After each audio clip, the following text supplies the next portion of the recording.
Di tengah pandemi COVID-19 yang masih meluas sebarannya, pemerintah Kota Banjarmasin bersama sejumlah hotel berbintang di Banjarmasin menggelar event bersepeda Sabtu malam tadi. Meski larangan tidak ada kerumunan sudah dikampanyekan, namun event Goes Night Ride dalam rangka Hari Jadi Kota Banjarmasin justru diikuti 500 lebih penghobi olahraga sepeda baik dalam kota maupun luar daerah. Meski menerapkan protokol kesehatan, kerumunan peserta tidak bisa dilakukan sesuai aturan jaga jarak, sehingga berpotensi terjadinya penularan dan munculnya klaster baru COVID-19.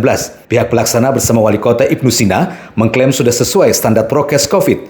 Peserta yang ikut juga dibatasi. Ini sesuai dengan protokol kesehatan dan sudah dapat izin dari gugus tugas, kemudian juga dari kepolisian 300 orang.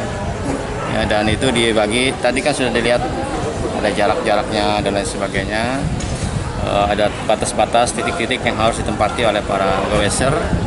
Intinya kita tetap bisa berolahraga dengan mengedepankan protokol kesehatan. Peserta itu sesuai dengan hari ulang tahun ya. Jadi jumlah peserta 494 peserta.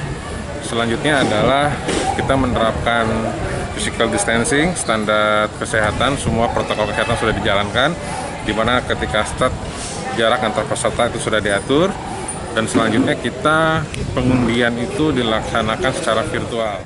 Rute tempuh peserta sekitar 20 km, termasuk melewati wilayah zona merah COVID. Kondisi ini bertolak belakang dengan anjuran Pemko Banjarmasin, di mana saat warga ingin merayakan 17 Agustusan dalam rangka HUT kemerdekaan, Wali Kota Banjarmasin mengeluarkan himbauan larangan melaksanakan kegiatan lomba dengan alasan memicu kerumunan. Noval Adi Santoso, Kalsel 24net, Banjarmasin.